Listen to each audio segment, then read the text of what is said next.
Welcome, everybody, to the Dr. Leadership Lounge, where we have conversations with business leaders from all walks of life about how and why they are successful.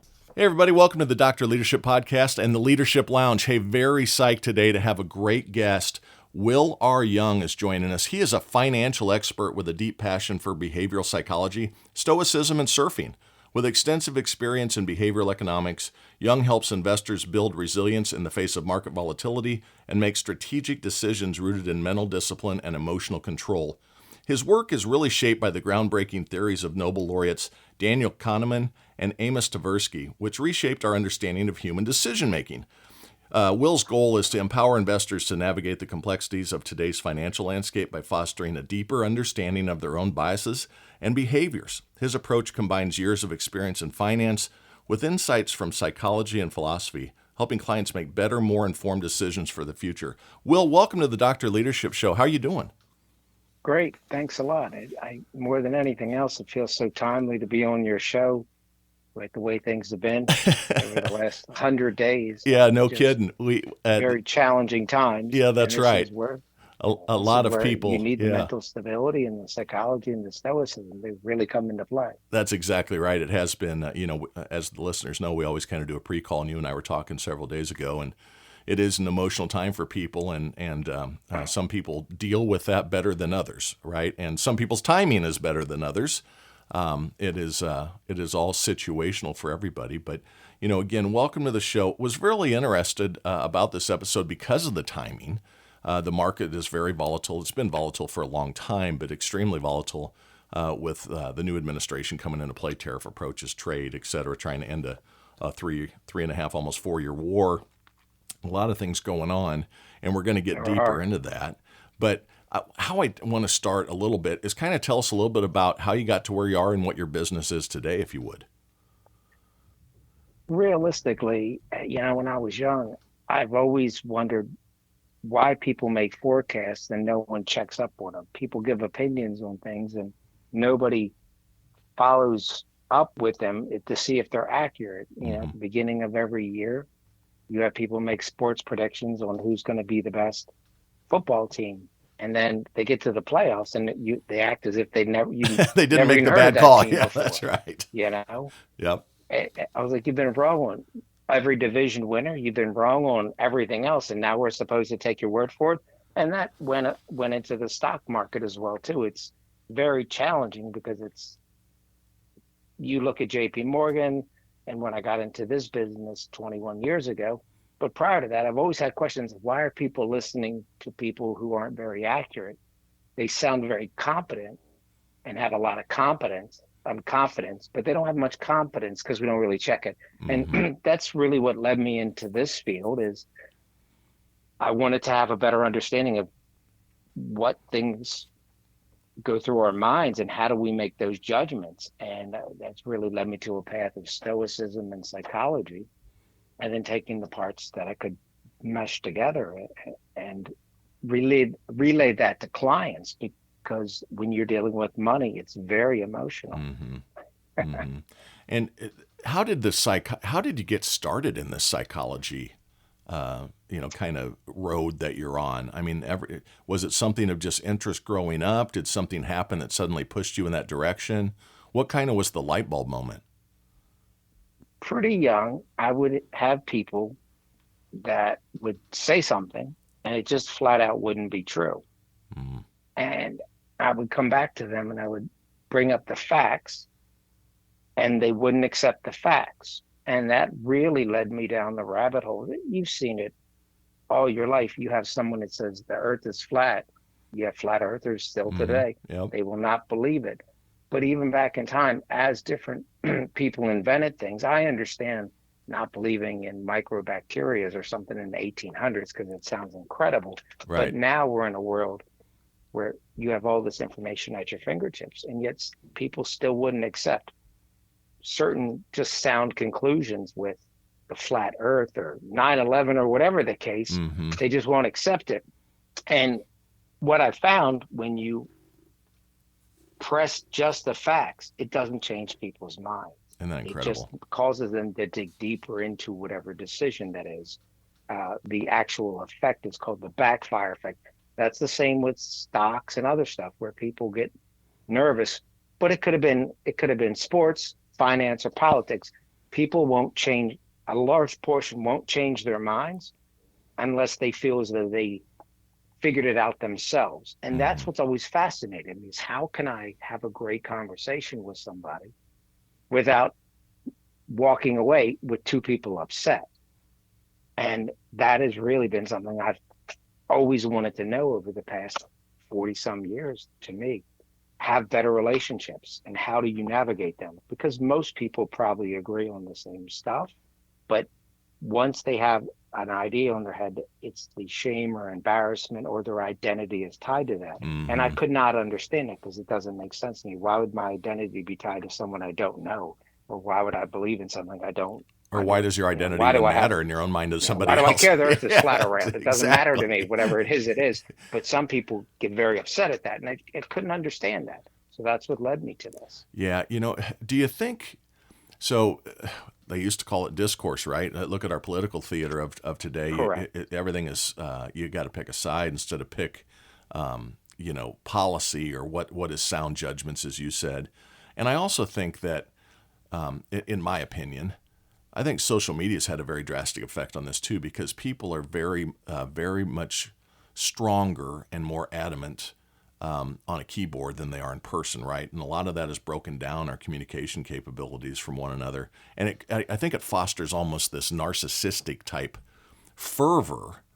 I've said to people before, I don't need you to admit you're wrong. I just need you to admit that you were either lied to or fooled or misinformed a little bit. It's not a personal attack.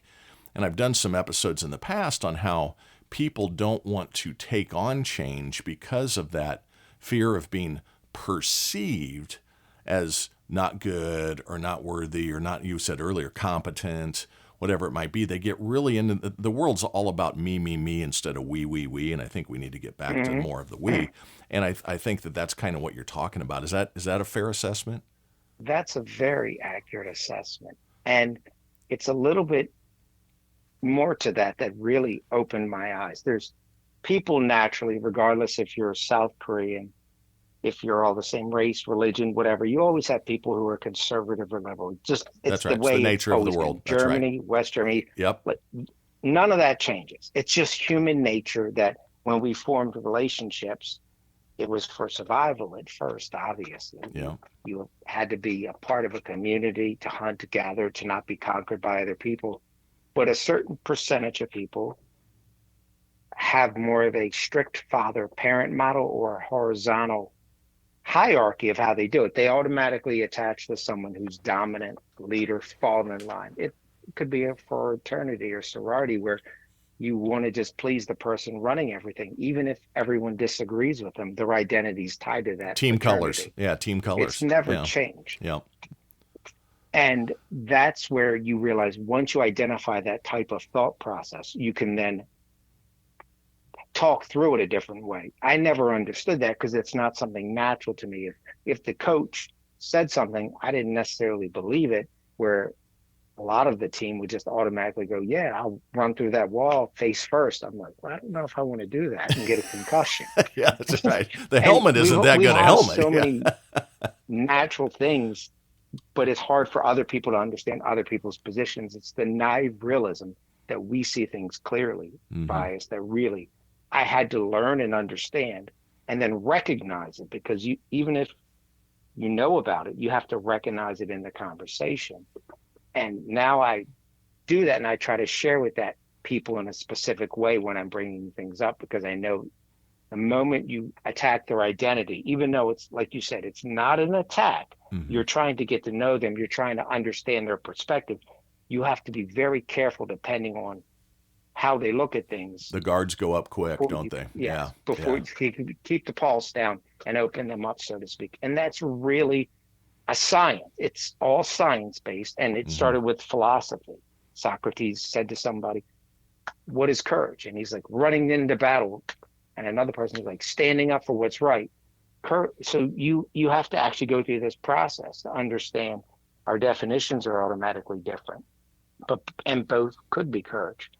And once you understand that, then you actually have deeper conversations and have the blood pressure come down and people actually change it. Open But your up. Yep. social media Yep. is right because it automatically forces them into this little tiny circle of information. And if it's good or bad, it just It's continues. And combative. It it's doesn't matter if right or devastating, wrong. Yeah, devastating. yeah. And it's really been a societal breakdown. Well, you know it's not the best thing for you when the creators of it have done shows and done talks and speak on. They would never let their kids get engaged with it. That I mean, that's a pretty fervor deniability of it. You know what I mean? Yes. It's like, as long as I write the laws and give the orders, they're fine. Mm-hmm. They don't want to follow the Do rules. as I And that's say, not as I essentially do. Yeah, what that's they right. do because like you said at the beginning of this, and this is the analogy I use. It's like you have this giant mountain, and we all love spring water. It's nice, it's fresh, it's clear. I like to get my Fiji water. Maybe you get Yep. it from another one. Yep. But they're polluting at the top of the mountain. So the clouds, when the rain comes down, it's toxic and it just flows down. And that's where you have to realize who's giving that information and what is their agenda. And that's oftentimes where you can break things down as long as you don't use a name and you don't make that person, like you said, you're not attacking them for being wrong. You're not trying to shame them. Mm-hmm. What you're trying to do is understand they've been conned and Mm-hmm. you're attacking the con artist. That's right. You're attacking the snake salesman, not the person that's taking the oil. It. Exactly. And that's where we make all these mistakes is because we want to trust somebody and we've heard somebody over and over again and we start to trust them. Even if it's not true, the effect is called the illusory truth effect, meaning someone repeats something and it just automatically cascades into our mind like, oh, okay, that seems reasonable, even though it's not. I mean, people did all kinds of medicines before. They had wooden teeth or they put, I believe, mercury in their gums. That Oh, was the thing that absolutely. killed, so many people. Yep. And you just think to yourself, that was just like a no-brainer. Like, of course you use mercury. Well, it's like Stockholm So you have syndrome. to understand that's just what people did, and Yeah, they didn't know any better. And it's the same today because most people work or have jobs. But this is something that I realize I'm very different, and I don't have these types of inhibitions that most people have. And it's fascinating me to search for them and compile massive databases that I'm working on a book now to kind of share how they all work together and just an updated version of the Socratic method. That's essentially what this is, but with science behind it. that's right. Data and not emotion. You know, IQ and EQ are both important, but emotional intelligence, I always, being a leader of people for 30 plus years, emotional intelligence is far more important for a leader than intellectual coefficient, right? It God, to you be you nailed it. to be Yes, calm in the your storm. judgment. Yeah, that's right. Yes. To be calm in the storm allows a lot better decision making. And same holds true. At what you've done with it is in this finance world, this investing world. And, quite frankly, what I wanted to talk to you about too is you've been a part of this Good Judgment Project, which is this highly competitive global prediction contest that evaluates all the different participants' ability to forecast, like you talked about before. And Hmm. and you're outscoring. You brought up J.P. Morgan, and you brought up some of these others. You're outscoring the big boys and girls, right? And not by a little, by a lot. Tell us a little bit about your process in this forecasting that's allowed you to get so accurate. This is one of the things people always ask.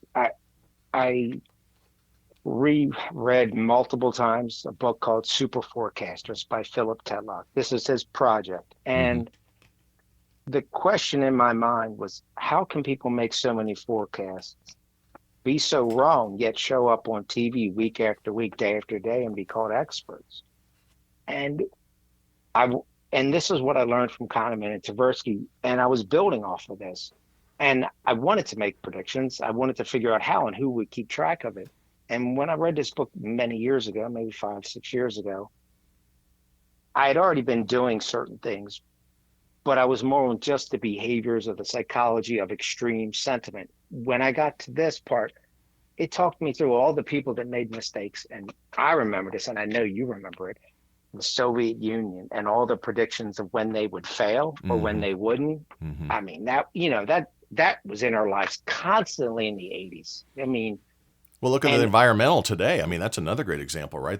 These people have been, and there's impacts. I'm not trying to get into climate change, yes, no, or anything like that. But these no, people that are yes, up, you know what I mean? Again, it's somebody selling some snake oil somewhere and making a lot of money off of it. You got to know the source of the reports. You got to know the source of the data and who's paying to create that data. If the pharmaceutical companies are paying for the report to be generated, guess what? Their medicine's going to be good. It's just, it's like, come on, yes, man.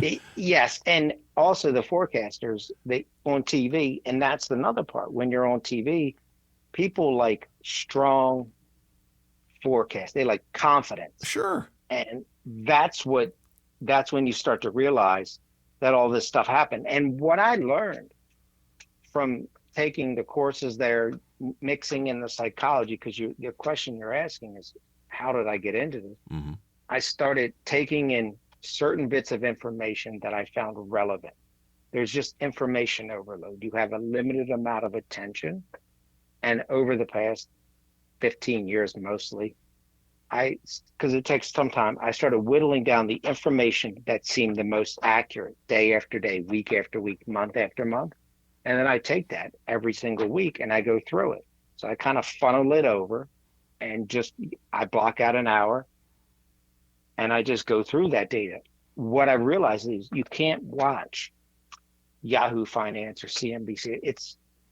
It'll make you crazy. They're like gossip channels because That's news exactly right. can't be That's 24 right. hours That's a right. day. It's just not. Well, by the time they're reporting it, the data's already changed in some of Well, those situations, yes, but it's like having your brain on a crack or something. It's just constant, and all they want to do is constantly keep you high all The day with, dopamine you hit. got to come Yeah. back in Yeah. 10 minutes or that isn't helpful for the average person. More than anything else, it agitates them. It gets them lost because they give so many opinions. And once I learned how to narrow that down, I could then kind of look at data that was not necessarily mainstream. I would look at the Fed data, but then I would get people that I felt were honest, didn't try to lead me one way or the other. And then I could make those assumptions myself. Just like when inflation was very high in 2022, Mm-hmm. that was because of the money printing. I knew that. I Yeah. knew that if you 1.6 print a lot trillion of going money, in, you throw it at it's a people, they bad will deal. spend money. That's right. It's a bad deal. Right. It's just a fact. You give people who don't have a lot more money, they'll spend it. But a lot of that was going to banks as well, too. And Mm-hmm. once you kind of understand that, I knew that the forecasts were going to be wrong because inflation is tied to the money supply. That's it. It's nothing. But you go on TV and you say what you want to say. A lot of these economists are paid big money to kind of, as you said, To are lean. paid to Yeah. lead you to a certain direction. The And it doesn't narrative. matter. That's right. The narrative And to has to be me, theirs. that's Right. where it started. Yep. So one of the other things, and I just want to get this association because you talk very strongly also about and just want to tie this in, about your love of surfing. And Yes. you tie in, and I thought it was a great, from an analogous standpoint, a great tie-in too, that out on the ocean, there's a lot of uncertainty too, but you're a big surfer and so you've taken this philosophical approach, and then the next step I want to get in is to the Stoicism and the Stoics. Mm-hmm. But you also talk about the surfing. Tell us a little bit about your approach and how that ties into your mindset and how you look at things for your love of surfing. I just think it's a neat association. Yeah. I've always, everybody, I think most of us like the beach. The difference I saw is that you're taking something out in nature that you have Mm-hmm. no control. You have zero control over the water temperature, the salt, the waves, the tide, all of this stuff is out of, but you can then take a board. It's almost unbelievable. You take this piece of board Yeah. and you swim out there, you paddle out, and you realize, oh my God, there's currents I can't see. Oh, look at the size of the wave behind the wave, or you have multiple waves. These are all things out of your control. And then you get on and then you catch a nice wave and you ride it and you're going down. And it's like this feeling of, I'm going with nature. Everything is based, it's physics, it's nature. These are all things out of our control, but I'm taking a piece of this You've and I'm lassoed it learning for how just a to brief second. glide across Yeah. the water. Yeah. it's a feeling that is amazing. But also, you can come in the next day and the current could be really strong and pull you out, or it could be coming against you and you're paddling harder. It's not the same every day, even though it would seem it would be. There are daily changes, and that's very similar to the stock market and the global economies. It's not saying that if you do it 100 times, you can't have 30 days that are the same and another 30 the same. But what it is that we kind of look at things daily instead of weekly, monthly, or Longer yearly, trends. just That's like right. with That's right. clients, investors, and myself. Yep.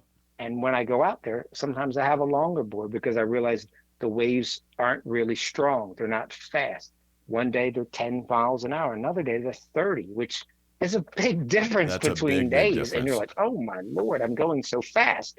And to me, that is always so neat because you're constantly adjusting. Maybe I'll be on the back of the board a little more to press back the slow, or I gotta stay lower longer because the wave Hasn't is built yet. breaking faster Yep. and I don't Yep. want the nose to go down. So there's these little tiny things that you're constantly adjusting. And I think that's a metaphor for life. You can never stop trying to improve. And that's where I kind of brought in the surfing. But sometimes you're getting in the water and I'm freezing. I'm like, how can it be this cold? It's August. And that's because some currents brought in cold water. It's just always adaptive, always changing, always thinking, I need to do this or that. And then, of course, sometimes you go out 1,000 meters out to the waves, and it's not the same. And I that could be like a bear market or something where you're really far out, you're really uncomfortable, but that helps you improve your mindset. The Stoicism say you need to meditate, to practice, to be at your best when you go there. There's just these constant ties to real life, your daily life, that is different than a commute to work. That's right. It's a couple of things I wanted to just extrapolate out on there is the continuous improvement is big in my life. I've been a Hmm. I've been a mindset teacher for a long time.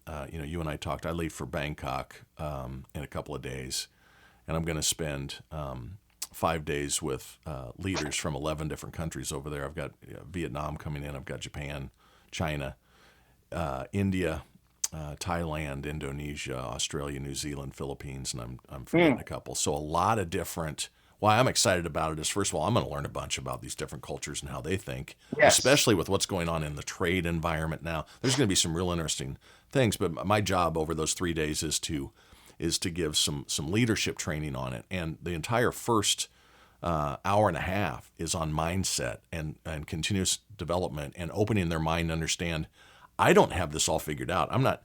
That's like my first 3 slides is, hey, I've got a lot of experience. I am competent. But what we're managing to today is much different than what we managed to and around and 5 years ago, pre-COVID. Post-COVID's a Hmm. big difference. So what I'm asking them is to open their eyes to the opportunity of self-development and continuous improvement and learning something from each other. I'm just there. It's not just to facilitate. I am tasked with, and the curriculum that was asked of me was to build better outcomes. But it's all inside them if they'll allow it to flourish and allow it to ferment, right? They have the skill set. Now it's, do you have the mindset to make the most of that skill set? And when you're leading people, you with investors, and every investor gets to lead, I'm sure you have investors that are very aggressive because they're 30 years old and they've got a long window, right? The Hmm. horizon. And then you've got investors that are 64 years old and want to pull the plug next year. And that's a very different environment. It might be an 80-20 Hmm. to the bond market or to the more income based instead of growth or equity based. So I totally buy into this continuous improvement thing you're talking about. And then the stoicism, I wanted to ask you on this. That's mostly in my understanding and how you're utilizing it. And please correct me or extrapolate on this, expand on this. Is it's about controlling what you can control and using that to manage through the environment that you can't control. Does that make sense? Yes, the very first thing is called moral excellence, arete, which is just, I want to live a life that is a good life, and understanding what is in your control and what is not in your control. And there's four major ones: temperance, courage, justice, and wisdom. Those are the four. Mm-hmm. And knowing that you can't change certain aspects and not getting upset at that, because it doesn't do any good to get upset. Just It like when is you what fall it off a is. wave, you Yeah. make a bad trade, you say, I'm going to continue to work at improving myself. It's like friction is needed to polish a diamond or an emerald or a Mm-hmm. ruby. Mm-hmm. They don't come out beautiful, and you need adversity as a human to be a polished gem yourself. That is one of the best It's a great line. sayings they use, Yep. and it's true. You need challenges. Adversity is the same as friction to a diamond, and for that, you got to have the right view of the world, and that's where Stoicism comes in. You also have the daily wisdom to stay on track. If you're driving, you can't get mad at every car that almost cut you off the road or There are doing all, people that you, do you, that. you just got to let certain things go. The Yeah. world is a much more important place than that. And then one of the most important things, they call it apatheia, is knowing, and this blew my mind because I didn't know I would find it, knowing that you are in control of all your judgments. And if your judgments determine your behaviors and emotions, then every behavior and emotion you create is based on a choice and an action. Once you realize that, how many people actually, I want to make better judgments? And Mm-hmm. that's where Stoicism led right into the neurosciences and the cognitive sciences. That is so important. How can I be a better judge of everything I do, make better judgments? Because once you have a perception, you make a judgment. And that's where you start to realize the steps involved. So Stoicism is really the early foundation of that. It's just making better judgments Yeah. and doing them morally right, My obviously. wife has a statement. All my good shtick is stolen, as I say. She has said for All of years, us. exactly. It's all been done before. Yes, Um, it has. it's we make choices and choices make us is the first one, Yes. and then wisdom. Or not making mistakes is called wisdom, right? Or experience. Well, how do you gain wisdom and experience? By making a lot of damn mistakes. And all you Yes, try to do correct. is manage that you don't make the same ones again. And that's that continuous improvement. Tried it, didn't work. Why didn't it work, right? Let me rewind the tape, see what happened. Was it an outside force? It's still a good idea, whatever it might be. The execution needs to get better, right? Sometimes they used to say for years, execution annihilates strategy. Eat strategy for lunch. And in the business world, I think that that's predominantly true, because even a bad plan, perfectly executed, will garner results when a wonderful plan, poorly executed, doesn't do diddly. It doesn't. If you don't go out and do the things that you need to do on it. So the Stoicism tie-in, I think, is a great approach to it. And so are you getting a lot of positive growth out of your investors through this process? Because I know you made mention of investors are prone to biases, right? We've talked about that, Yes. and it's overconfidence, loss aversion, hurting, which skew these judgments.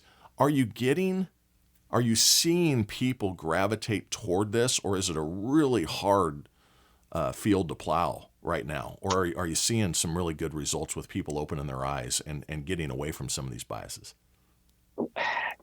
They're going to have people who watch too much news are going to naturally get infected by that virus. Mm-hmm. To me, it's a virus. And what I try to do is I take, when things are a little unsettling, which they have been now, I've been putting out short little notes, and I mention a little stoicism, a little psychology, and then I talk about some facts. And as long as you're in front of it, it's called effective forecasting. Mm-hmm. You're trying to control emotions ahead of time. You do calm people. And I've gotten a lot less of people's Knee jerking. reactions, Yep. though Yep. they're like, thank you for checking in. I was thinking of you. If you stay in front of things when needed, you don't need to do it all the time because people don't need to see it. But when every day on the Dow, they're like, this is the worst April since the Great Depression. You want to be in front of that Yeah. stuff. And then And three that's where days later, it's the greatest you you rebound ever, you and the pay more news attention to the news doesn't being in cover that. front, Yep. and or you have a joke like we were buying, and I'm not recommending this, but there's a company in the US that makes airplanes that everybody kind of knows, Yep. and they had a door blow off the side. They had a And bad 2 to years. me, I said it's better to be on the board of that company than on board of That's their funny. company.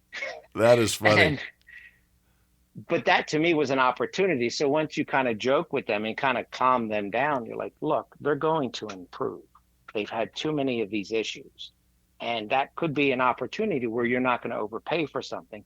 And that to me is how you kind of create the psychology of, I think they'll fix it now. And that's oftentimes how you look to invest in something that may be undervalued at a time when everybody else is trying to chase AI. But last time I checked, we all like to travel, right? That's And right. you A don't lot. walk there. Yep. And You they don't just take a train across the globe. not And across the so ocean. when you kind of tell a story and you use the psychology of a little laughter and humor, Yep.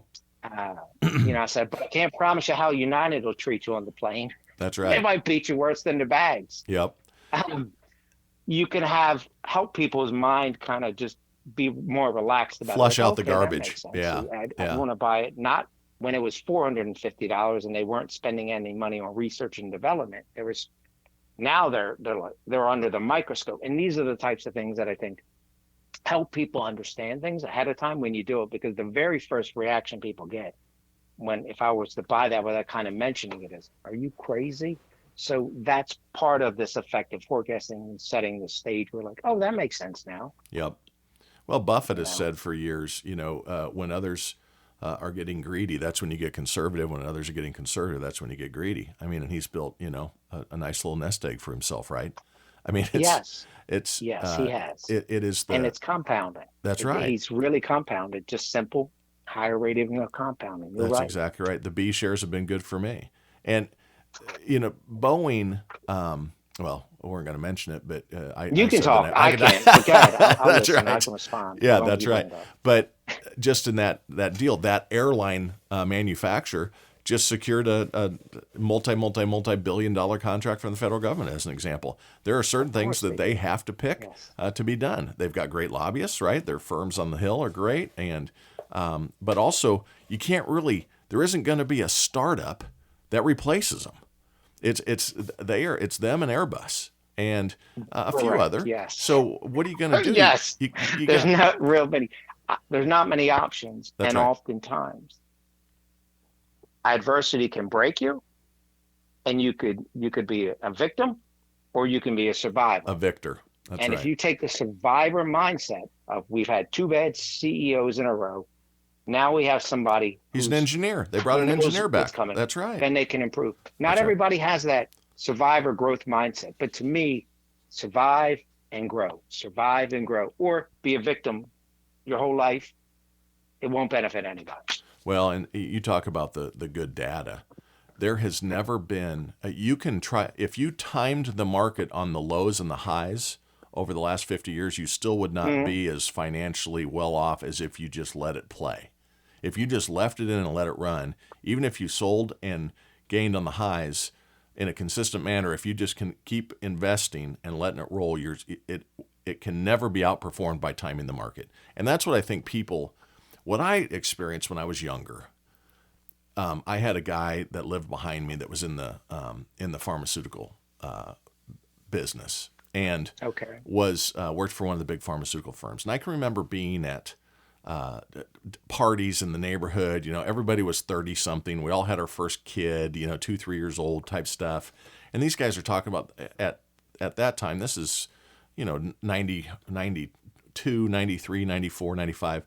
They've already got $400,000 in options and I'm sitting there going, God, I've got $100,000 put away or whatever it was, and I'm thinking, God, I need to buy some of those shares. The good times are already past. By the time somebody at my level in the community, what I learned, got the hot tip, the hot's over. The elevation is done. This consistent approach and riding the storm and staying stoic and staying comfortable in your own emotional management is going to lead to better outcomes in the long game. If it is averaged 10% for 120 years, any 5 years you look at. So why in the hell would a 20% down, which we had, now we're 4% down in 30 days? Think of all the people that sold and panicked. Yes. They lost all that opportunity to get it back, and you can never get that back. Now you go back in and you miss the 16%. You went in, you sold it the exact opposite. You sold at the low and bought at the high. That's exactly the opposite of what you're supposed to do in this market. So The one thing I would mention, though, that I think is important is yeah, you also don't want to have home bias. Well, international hasn't done very well over the past 10 long years. time, yeah. With the change of administration, you're seeing capital flight, and you're also seeing people saying, oh, we might have to build some stuff on our own. So that could be an A huge initiative to say, you know opportunity. what, I'm Yeah. really heavy here. The United States markets are 86% premium to the European markets right now. It's a huge difference. So that might be where I place a little more money for diversification, which is something every investor should do, but often doesn't do. And that's my goal, is to share that, to give perspective, because change does happen.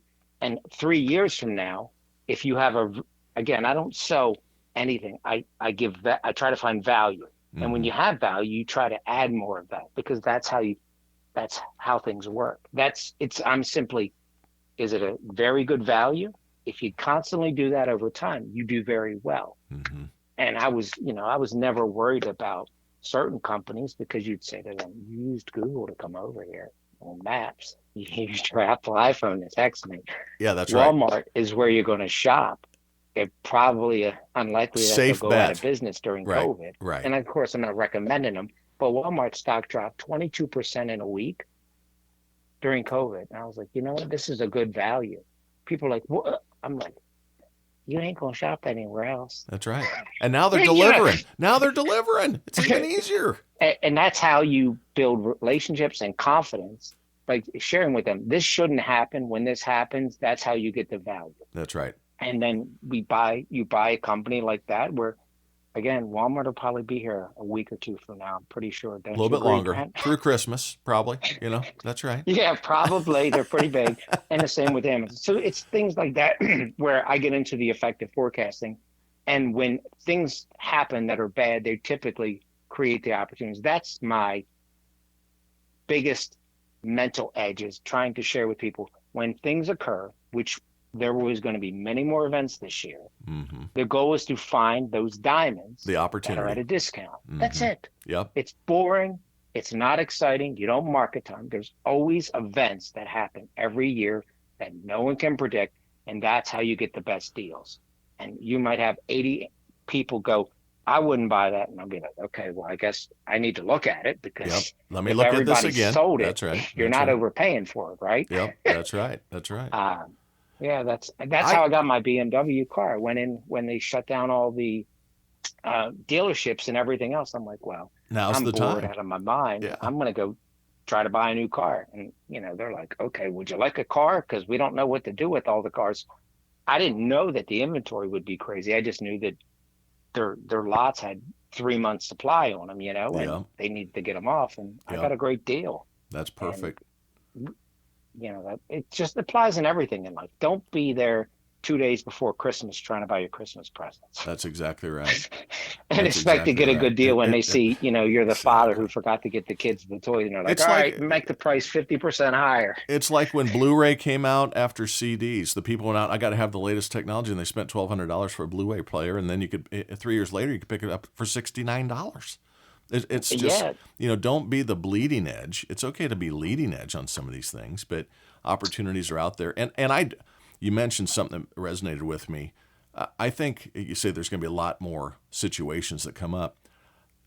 Unfortunately, or fortunately, I guess, depending on the side of the coin that you're using it for, the markets used to be based on financial results, forecasting, resilience, new development, R&D, announcements, new customers brought on, same-store sales year over year. It was based on financial performance. Today, the news drives the market 1.5%, and the news may not even be an accurate story. And everyone is tuned in and tied in 24/7, 365. They're checking the phone every 8 minutes. Psychologically, it is that crack to them, like you mentioned earlier. So what happens is you get knee jerks all the time, and this stoic approach and this non-emotional running away from you approach that you're teaching and utilizing is I'm so glad you're on the show, because everyone out there, take a deep breath and just look for the opportunities and be steady state, and understand in life you're either going into a storm, in the middle of a storm, or exiting a storm, and then it rinses and repeats. So just understand that's how life works.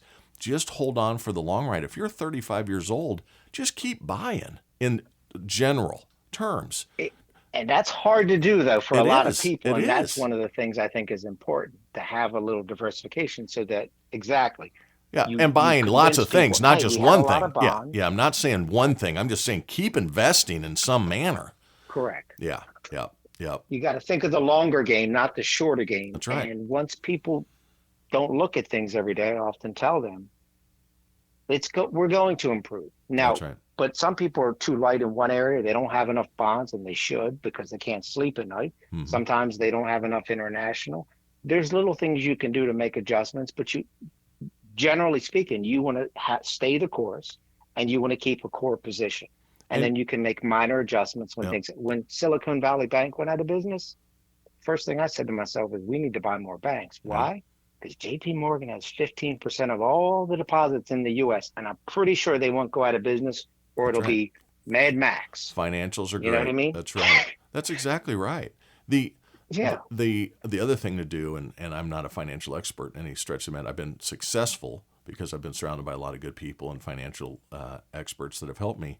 But the other thing to make sure you do is to check your allocations every year. Like, we've had 2 unbelievable runs on the S&P 2 years in a row. So everyone's probably overweighted in tech. Correct. Just because they've run so hard.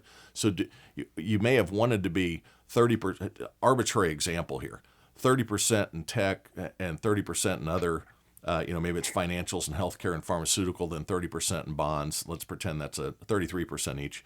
Well, because of that run on the S&P, you may now be sitting at 55 or 60% of your total nest egg in tech, because those shares ran so hard. So now look at that reallocation. If a third is still making sense for you as an investor, you need to move some of that money. So it's time to reallocate to ensure that diversification stays at whatever percent you want. So that is true. Yeah. I believe it got up to like 37% tech. Yeah. And to me, that is overexposure. That it just can't continue. And everybody's thinking, or a lot of people on TV, and this is where we get into the forecasting, the judgment, the calmness, the stuff. It's not going to continue. Yes, it's important, but there will be a breakthrough somewhere else. And we saw that this year when DeepSeek took out a lot of them, because this Chinese company said they did it for a couple of million bucks. We just pared it down to a normal, nice number. It came back down. Now you're at 114 for an NVIDIA instead of 185 or whatever it was, and away you go. Tell me quickly, we're coming up on a time I want to be cognizant of it, but tell us a little bit. You're getting ready to write, or you're writing a book. Excuse me, getting ready to launch a book. Tell us a little bit about the book. The goal is just kind of give a longer backstory on how I got to where I'm at today, how I'm the happiest I've ever been in my life.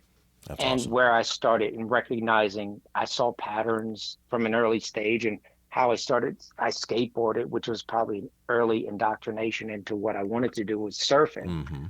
Because you have the individual freedom, yet you have a community of people that don't judge you. And that's something I really like. I like people that are cheering you on, but are different skill levels. I think that's one of the things that also holds people back, is that they're afraid of looking silly, and you're not. That's what a healthy community is for. That's why you need leadership and you need coaching. And I found leadership and coaching in different ways. And I'm a leader and I'm a coach, but I'm also coachable and getting coached and also listening to other leaders. It's a treadmill. And that's what the book is going to be. And it's going to focus on a little more intricacies into the markets and the economies. And I try to use that as the currents of the water are often the economies, where the wind is like the markets, but they're both related. They just interact. Not the same. That's right. When people used to sail across the globe, they had to follow the currents. And they also had to follow the wind. You couldn't just go the current without the wind. So these are all things that you just can't fight. You cannot fight it. So you have to learn to adapt and be in your best situation. And that's really what I want to bring about. And give clients a little bit different perspective rather than just going on TV in a suit, screaming and hollering about buy the stock, do this, do that. I want to give them a little bit more in life to say, what can I do to improve? What can I do to be the best brother, son, father, whatever? And it requires maintenance, daily work on yourself. What's the title of the book going to be? Ah, that's a good question. I have to double check it. It's The Psychology of Money, Markets, Surfing, and Stoicism. That's awesome. That's awesome. Any idea Guide to when that? Riding's Life Unpredictable Waves with Wisdom and Wealth. That's awesome. When do you think the publishing's going to hit? I don't know. I just finished up. I wrapped up the first chapter and second chapter. I just did that last night, as a matter of fact. But you're putting so much into it that I have to go through it and reread it and reread Oh, it. it's over and over It's and going to over be again. 11 or 12 Absolutely. chapters. Yep. I'm trying to do 2 a week. So hopefully, of course, Yeah, 4 or 5 months I down the think road. the planning fallacy here, if we're talking that, is probably a little off. It'll probably take me a little longer, but I hope to be done everything in 8 Well, you got to weeks. set a And goal. then we'll see You know, when the you got publishing to you from got to there. put something out there. Well, that's very exciting. And tell people how they can get a hold of you. Yeah, I'm not allowed to say who I am affiliated with in Sure. terms of the brokerage, but you can look me up at wryoung.com, or you can do a Google search and find me, or a DuckDuckGo search, one of those. But I'm always looking to help people, get in front of people, and share my wisdom, and also take in wisdom from other people that I can learn from as well. But you can find me there, and I'm happy to sit down. I'm a financial planner, a certified financial planner, and that's how everything starts. But I Excellent. just try to use the sciences, the cognitive sciences, essentially to give better advice than just we'll reallocate once a year and call it a day. Yeah, I'm buying what you're selling here, literally. So to everybody out there, I've gotten to know Will over the last week, 10 days, and been very impressed with everything he's offered. I know when you came on today, there was something you wanted to make sure that you got something that resonated with the listeners, or you wanted to make sure some message got out. Just kind of final question to wrap up here. Anything that you want to make sure from a messaging standpoint you share with the listeners? I think one of the most important things in anything you do, find the best time for yourself to dedicate 30 minutes a day to self-improvement. That's it. Just find some time to yourself, because that's the one thing I think a lot of us miss. We're constantly trying to be fully engaged all day. Focus a little bit of time on your calendar for yourself. Your calendar will tell you who you are. There's no lying with that. And your calendar will say, I worked on myself 30 minutes. You'll feel a sense of accomplishment after that. To me, that is probably one of the most transformational things I've ever found, is working on yourself. You won't notice it right away, but if a few months later, you go, I feel great. I feel smarter. I feel better. I feel healthier. And that's essentially where everything forms. You build this solid base. You've That's improved. That's great. transformational to me. That's great. Hey, everybody, Will R. Young, again, wryoung26 at me.com. He can be emailed at. A great guest, great attributes, and very, very knowledgeable gentleman. So, Will, I thank you so much. If the listeners go out and take to their self-improvement as you've recommended and do the things that you've talked about today, I'm sure that things are going to become awesome for them. And then everybody, you know what to do. Keep that shit up. Talk next week.